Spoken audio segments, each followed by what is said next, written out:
আসসালামু আলাইকুম, আপনারা শুনছেন সংবাদ শিরোনাম। রাজধানীতে নিজ নির্বাচনী আসনে ভোটের প্রচারে তারেক রহমান। ভাসানটেকের জনসভায় বিপুল নেতাকর্মী ও সমর্থকদের উপস্থিতি। উত্তরের 4 জেলায় জামায়াত আমিরের নির্বাচনী প্রচার। ভোট ডাকাতির চেষ্টা হলে রুখে দেওয়ার আহ্বান। সারা দেশে চলছে ভোটের জমজমাট প্রচার। কর্মী সমর্থকদের নিয়ে ঘুরে বেড়াচ্ছেন, ছুটছেন প্রার্থীরা, দিচ্ছেন নানা প্রতিশ্রুতি। ও সঙ্গীতের দেবী সরস্বতী পূজায় নানা আনুষ্ঠানিকতা। অঞ্জলিতে ভক্তদের বন্দনা। দিনভর ছিল শিশুদের হাতে খড়ি। এতক্ষণ শুনছিলেন সংবাদ শিরোনাম, এখন শুনবেন বিস্তারিত। নিজ নির্বাচনী আসন ঢাকা 17-তে প্রচারণা শুরু করলেন বিএনপি চেয়ারম্যান তারেক রহমান। ভাসানটেকে আয়োজিত জনসভায় প্রধান অতিথি হিসেবে কিছুক্ষণের মধ্যেই বক্তব্য রাখবেন তিনি। তারেক রহমানের সমর্থনে স্থানীয় বিআরপি মাঠে হচ্ছে এই জনসভা। দুপুর থেকে সেখানে জড়ো হন বিএনপির বিভিন্ন পর্যায়ের নেতাকর্মী ও ধানের শীষের সমর্থকরা। তারেক রহমানের বক্তব্য শুনতে সেখানে আশপাশের এলাকার সমর্থকরা ছাড়াও সাধারণ মানুষ উপস্থিত ছিলেন। সন্ধ্যা 6:30টার কিছু আগে নির্বাচনী জনসভায় যোগ দেন বিএনপি চেয়ারম্যান। এ সময় উচ্ছ্বসিত নেতাকর্মীরা তাকে স্বাগত জানান। তারেক রহমানও হাত নেড়ে শুভেচ্ছা জানান নেতাকর্মীদের প্রতি। তারেক রহমানের নির্বাচনী এই জনসভা ঘিরে নেওয়া হয়েছে কঠোর নিরাপত্তা ব্যবস্থা। কর্মী সমর্থকদের আশা, এই আসনে বিপুল ভোটের ব্যবধানে জয়ী হবেন তারেক রহমান। বৃহস্পতিবার 7 জেলায় সমাবেশ শেষে ভোরে রাজধানীতে ফিরেছেন বিএনপি চেয়ারম্যান। উত্তরবঙ্গকে কৃষিভিত্তিক শিল্পের রাজধানী বানানোর প্রতিশ্রুতি দিয়ে দ্বিতীয় দিনের প্রচারণা চালাচ্ছেন জামায়াত আমির ডক্টর শফিকুর রহমান। তিনি বলেন, অনেকে কার্ডের প্রতিশ্রুতি দিচ্ছেন, তবে সেই কার্ডে মানুষের ভাগ্য পরিবর্তন হবে কিনা সংশয় প্রকাশ করেন তিনি।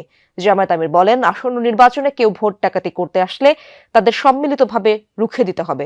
বলেন, দেশের মানুষকে বিপদে ফেলে পালিয়ে যাবে না জামায়াত।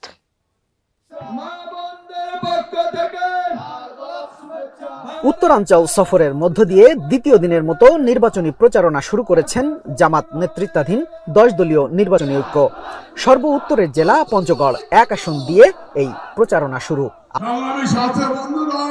মিছিল নিয়ে পঞ্চগড় জেলা চিনিকল মাঠে উপস্থিত হন নেতাকর্মীরা।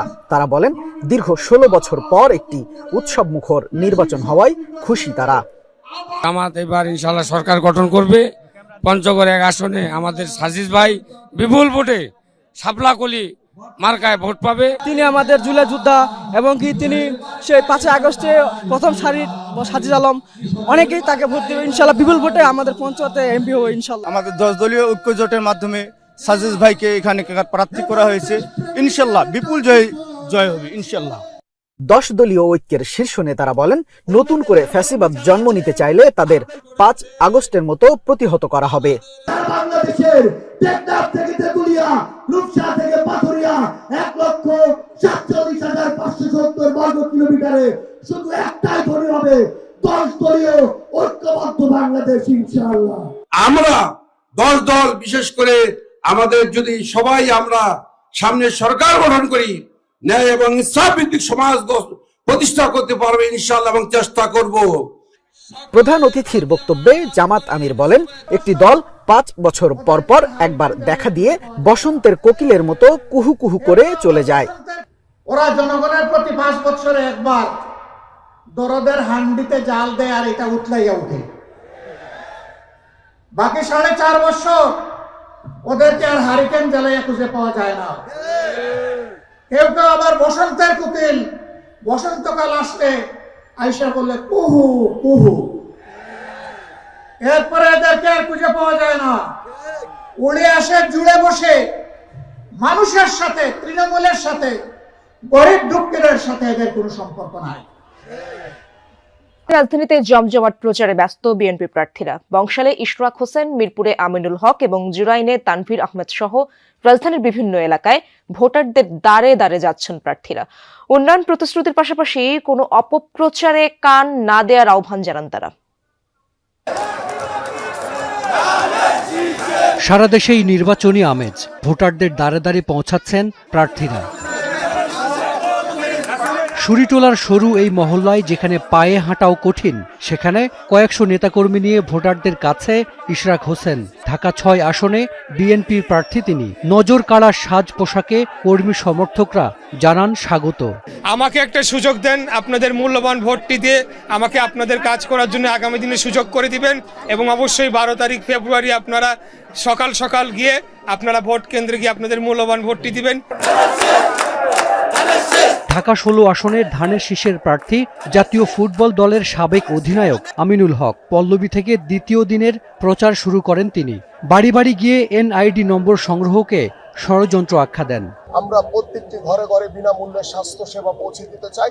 ঠিক এইভাবে আমার এলাকার আরো বেশ কিছু সমস্যা রয়েছে, জলাবদ্ধতা রয়েছে, মাদক, সন্ত্রাস, চাঁদাবাজি থেকে আমরা জিরো টলারেন্স নীতি গ্রহণ করে আমরা আমার এই এলাকাকে চাঁদাবাজ মুক্ত এবং মাদক মুক্ত সমাজ গড়ে তুলব ইনশাআল্লাহ। রাজধানীর অবহেলিত এলাকাগুলোর একটি জুরাইন, সেখানে নানা অঙ্গীকার নিয়ে শুক্রবার সকাল থেকেই ভোটারদের কাছে যান তানভীর আহমেদ। পানি, গ্যাস আর ভাঙা সড়কের মতো সমস্যার সমাধানে দেন আশ্বাস। একটি খেলার মাঠ নাই, একটি কমিউনিটি সেন্টার নাই, এলাকার মানুষের জন্য স্বাস্থ্য সেবা পাওয়ার জন্য একটি সিটি কর্পোরেশন স্বাস্থ্য সেবা কেন্দ্র নেই এবং সরকারি কোনো হাসপাতাল নেই। এই মুহূর্তে প্রচন্ড তীব্র গ্যাস সংকটে ভুগছে এলাকার মানুষ। এছাড়া রাজধানীর প্রতিটি আসনে সকাল থেকে প্রচারে ব্যস্ত ধানের শীষের প্রার্থীরা। জুমার নামাজ শেষে মুসল্লিদের সঙ্গে কুশলাদি বিনিময় করেন তারা। জ্ঞান, বিদ্যা ও সঙ্গীতের দেবী সরস্বতীর পূজা অনুষ্ঠিত হলো আজ সকালে ঢাকা বিশ্ববিদ্যালয়ের জগন্নাথ হলে অঞ্জলি অর্চনের মাধ্যমে এই আরাধনা হয়। সনাতন ধর্মাবলম্বীদের অন্যতম প্রধান ধর্মীয় উৎসব সরস্বতী পূজা। এবছর জগন্নাথ হলে ৭৬টি মণ্ডপে হয় পূজা। ঢাকা বিশ্ববিদ্যালয়ের ৭৪টি অনুষদের পক্ষ থেকে নানান সৃজনশীল চিন্তায় তৈরি এসব মণ্ডপ। সকাল ৮টা থেকেই পুষ্পমাল্যে দেবীর অর্চনা শুরু হয়। পূজা শেষে অঞ্জলি দেন ভক্তকুল। পরে শিশুদের হাতে খড়ি অনুষ্ঠিত হয় নানা মণ্ডপে। আইসিসিকে আবারও চিঠি দিয়েছে বিসিবি। টাইমস অফ ইন্ডিয়া বলছে, ভারতে বাংলাদেশ দল ও সংশ্লিষ্টদের নিরাপত্তা ঝুঁকি পর্যালোচনা করতে ইন্ডিপেন্ডেন্ট ডিসপিউট রেজলিউশন কমিটি বা স্বাধীন বিরোধ নিষ্পত্তি কমিটি গঠনের অনুরোধ করেছে বাংলাদেশ ক্রিকেট বোর্ড। আইসিসির নিয়মে এমন কমিটি গঠনের সুযোগ রয়েছে। এই কমিটির সিদ্ধান্তকে চূড়ান্ত ধরা হয়। ঝুঁকির কারণে টি-20 বিশ্বকাপে ভারত থেকে বাংলাদেশের ম্যাচগুলো শ্রীলঙ্কায় সরিয়ে নেবার দাবি আইসিসিকে জানায় বিসিবি, কিন্তু বাংলাদেশের সেই যৌক্তিক দাবি বুধবারের আইসিসি সভায় খারিজ হয়ে যায়। বাংলাদেশকে ভারতে গিয়ে বিশ্বকাপ ম্যাচ খেলতে হবে, অন্যথায় বাদ পড়বে আসর থেকে জানিয়ে দেয় আইসিসি। চূড়ান্ত সিদ্ধান্ত নেবার জন্য বিসিবিকে আবার ২৪ ঘন্টার সময়ও বেঁধে দেয় ক্রিকেটের নিয়ন্ত্রণ সংস্থা। এই ঘটনার পর বিসিবির শীর্ষ কর্তা ও সরকারের মধ্যে সভা হয়েছে। ক্রিকেটারদের সাথেও আলোচনায় বসেছিলেন যুব ও ক্রীড়া উপদেষ্টা আসিফ নজরুল। বৃহস্পতিবার স্পষ্ট করেই জানিয়ে দেয়া হয়, বিশ্বকাপ খেলতে আগ্রহী বাংলাদেশ, তবে সেটা ভারতে গিয়ে নয়, শ্রীলঙ্কার মাটিতে। আইসিসির সাথে আলোচনা চালিয়ে যাবার ঘোষণা দেন বিসিবি সভাপতি আমিনুল ইসলাম বুলবুল। আমরা এখনো হাল ছেড়ে দিচ্ছি না, আমরা আবার আজকে কমিউনিকেশন করব আরও কিছু জিনিস নিয়ে এবং চেষ্টা করে যাচ্ছি যাতে আমাদের ছেলেরা বিশ্বকাপ খেলতে পারে। সেই আলোচনা চালিয়ে যাবার প্রক্রিয়াটা কি বিসিবি স্পষ্ট করেনি, তবে শুক্রবার টাইমস অফ ইন্ডিয়া দিয়েছে সেই ধারণা। ভারতের এই গণমাধ্যমটি বলছে, আইসিসিকে আবারও চিঠি দিয়েছে বাংলাদেশ ক্রিকেট বোর্ড, যেখানে বলা হয়েছে ভারতে বাংলাদেশ দল ও সংশ্লিষ্টদের